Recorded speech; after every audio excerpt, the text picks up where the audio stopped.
Doctor JP swine की सलाह से रोजाना कुछ देर धूप में बैठना चाहिए। इससे शरीर में विटामिन डी की कमी नहीं होगी। हमारी त्वचा को संक्रमण से खतरा होता है।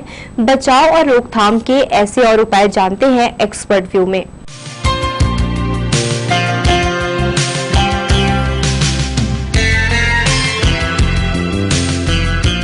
स्वागत है दर्शकों, आपका मैं हूं दिलीप जगवानी, आपके साथ प्रोग्राम एक्सपर्ट व्यू। और लोकसो टीवी पर ये कंटिन्यू हम कोशिश कर रहे हैं कि आप तक हमारे जो विशेषज्ञ डॉक्टर हैं उनका नॉलेज आप तक पहुंचे, उनका जो एक्सपीरियंस है वो कोरोना से संबंधित किस तरह से गाइडलाइन के अंदर और उसका पालन कर आप हेल्दी रहें और अपनी फैमिली का ध्यान रखें। स्किन, त्वचा बहुत ही सेंसिटिव ये चीज़ होती है और इसके प्रभावित होने के बहुत अलग अलग कारण होते हैं। कोविड काल में ये किस तरह से इसका ख्याल रखा जाए, स्किन का हमारे काफ़ी प्रिकॉशन लिया जाए और कहाँ से ये प्रभावित हो रही है, किन बातों का हम ख्याल रखें, इसके लिए हमारे पास डॉक्टर जेपी स्वाइन है, सीनियर त्वचा रोग विशेषज्ञ सिमंस में प्रोफेसर। फर्स्ट तो स्किन तो हमारा लार्जेस्ट ऑर्गन ऑफ बॉडी है, सबसे ज़्यादा ऑर्गन, बड़ा ऑर्गन है। इसका बहुत मेजर रोल रहता है। एक्चुअली क्या है कि अभी जैसे लॉकडाउन घोषणा हो गया है सरकार तरफ से, लास्ट 1.5 महीने से ऊपर हो गया है, तो लॉकडाउन में जनरली हम लोग तो घर में ही रहते हैं, स्ट्रिक्टली पाबंदी रहता है, तो सनलाइट एक्सपोजर डेफिनेटली कम हुआ है। आईसीएमआर के गाइडलाइंस के हिसाब से आपका body at least 15 to 20 minute sunlight exposure होना चाहिए। 2 कारण के लिए पर्टिकुलरली, एक तो विटामिन डी का सिंथेसिस आपका बॉडी में होगा, सेकेंड आपका जो फंगल वायरल एलिमेंट आपके कपड़े में, आपके सरफेस में रहता है, वो एटलीस्ट सनलाइट में डिस्ट्रॉय हो जाता है, जो चीज़ आपका अभी हो नहीं पाता है। इसीलिए गाइडलाइन में अभी भी वो भी बोला गया है कि आप vitamin D3 every weekly 1 tablet लेना चाहिए। उसमें आपको डिफेंस मैकेनिज्म बॉडी का बढ़ जाता है, so that it can fight. और ऊपर से जब कोरोना होती है, मसल पेन बहुत बड़ा एक हमारा क्लिनिकल सिम्टम है, जो कि विटामिन D3 का कमी से और बढ़ जाता है। तो विटामिन D3 अगर आपके बॉडी में ठीक रहेगा लेवल में, तो आपका मसल पेन जो होता है कोरोना में, वो काफ़ी हद तक रिकवरी हो जाती है। अलग अलग एज वाइज जैसे हम बोले कि स्किन के मामले में इफेक्ट जो पड़ रहा है लेडीज, जेंट्स और बच्चे, सिमिलर है या कुछ चेंजेस है?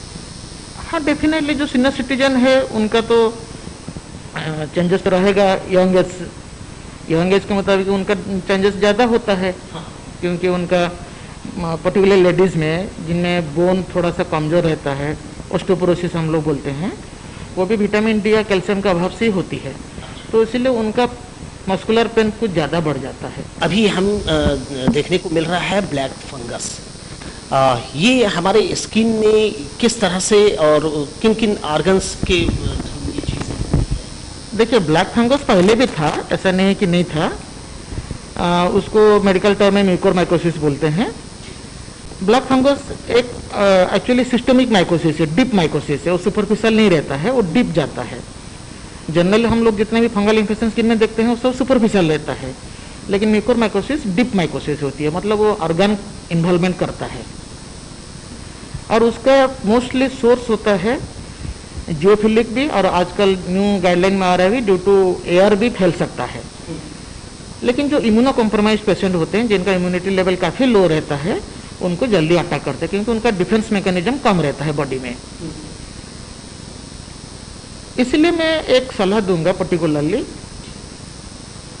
जो लोग पोस्ट कोरोना पेशेंट नहीं है, नॉर्मल पेशेंट जैसे आप है, मैं हूँ, हम लोग मास्क पहनते हैं अराउंड 12 to 14 आवर्स, N95 पहनते हैं।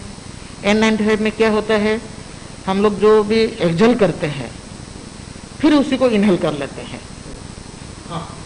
तो ये जो नामीपन रहता है वो N95 का अंदर लेयर में वो चिपक के रह जाता है, क्योंकि वो इवापोरेशन हो नहीं पाता है एनवायरनमेंट में।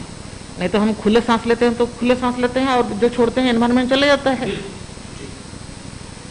जब भी आप घर जाएंगे इधर उसको चेंज कर देंगे, नहीं तो हम लोग क्या करते हैं, मैं तो खुद 5 दिन पहनता हूँ, उसके बाद चेंज करता हूँ, लेकिन आप उसको जाके तुरंत कड़ी धूप में सुखा दीजिए।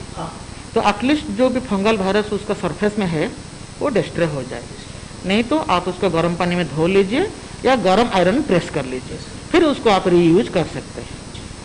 क्योंकि ये जो म्यूकोरमाइकोसिस है ये नॉस्ट्रिल के थ्रू से, नाक का नॉस्ट्रिल है, तब जाके वो एंट्री करता है डीपर ऑर्गन को। स्किन में अगर कहीं पे कट है या कहीं पे इंजुरी है, मतलब स्किन ओपन हुआ, ऐसे इंटैक्ट स्किन रहेगा तो वो पियर्स नहीं कर पाएगा। अगर इंटैक्ट स्किन नहीं है, कहीं कट हो गया, इंजुरी हो गया और आपने उसको ड्रेसिंग नहीं किया, पट्टी नहीं बांधे, घाव को जल्दी नहीं सुखाए, तो उसके अंदर के भी घुस सकता है म्यूकोरमाइकोसिस। हाँ, जैसा कि डॉक्टर स्वाइन बता रहे हैं कि अगर आपको कहीं चोट लगी है, कहीं स्किन में कोई रैशेस पड़ गए हैं या फोड़ा फुंसी जिसे हम सामान्य तौर पर बोलते हैं, तो ऐसे लोगों को थोड़ा सा केयर करना चाहिए, क्योंकि जो फंगस कीटाणु जो होते हैं वो जल्दी उसको अपना घर बना लेते हैं, इफेक्ट डालते हैं। सर, एक बात और देखा गया है कि अभी लोग सैनिटाइज़र का इस्तेमाल कर रहे हैं, लगातार जो है वो साबुन से कई बार हाथ अपने धो रहे हैं, स्किन को इससे भी इफेक्ट पड़ सकता है? हाँ, इरिटेशन होता है, डेफिनेटली इरिटेशन होती है। आप अगर दिन में 50 बार हाथ धोएंगे, क्योंकि साबुन जो होता है वो अल्कली होता है, तो आपका जो नॉर्मल पीएच को बिगाड़ देता है, तो आपका स्किन में इरिटेशन होना, बर्निंग होना, स्केलिंग निकलना, छिलका का, वो स्वाभाविक है। तो उसके लिए मोस्टली आप मॉइस्चराइजर का यूज जरूर करिए। आजकल बहुत सारे सैनिटाइजर मार्केट में अवेलेबल है, जिसमें ऑलरेडी एलोवेरा जूस वगैरह मिला रहता है, ग्लिसरीन मिला रहता है, सो दैट आपका हाथ को नमी रखेगा। जनरली हम लोग डायबिटीज डिटेक्ट होने से पहले कुछ कैंडिडा इन्फेक्शन होते हैं जो आते हैं हमारे स्किन डिपार्टमेंट में, फिर हम उनको शुगर एडवाइस करते हैं टेस्ट के लिए, तो फिर उसमें डायबिटीज निकलता है। तो डायबिटीज पीपुल इस कोरोना पीरियड में वो सबसे ज़्यादा प्रोन रहते हैं किसी भी टाइप के इन्फेक्शन, चाहे ब्लैक फंगस हो, व्हाइट फंगस हो, या कोरोना वायरस से फाइट करने के लिए उनका डिफेंस सिस्टम, सब चीज़ डिपेंड करता है डायबिटीज़ के लेवल। तो मेरा एक रिक्वेस्ट है डायबिटीज़ पेशेंट को, ऑल डायबिटीज़ पेशेंट, कि अपने शुगर लेवल को कंट्रोल में रखने की भरपूर कोशिश करिए। अपने मेडिसिन स्पेशलिस्ट से सलाह लेके शुगर को जल्दी कंट्रोल में रखिए।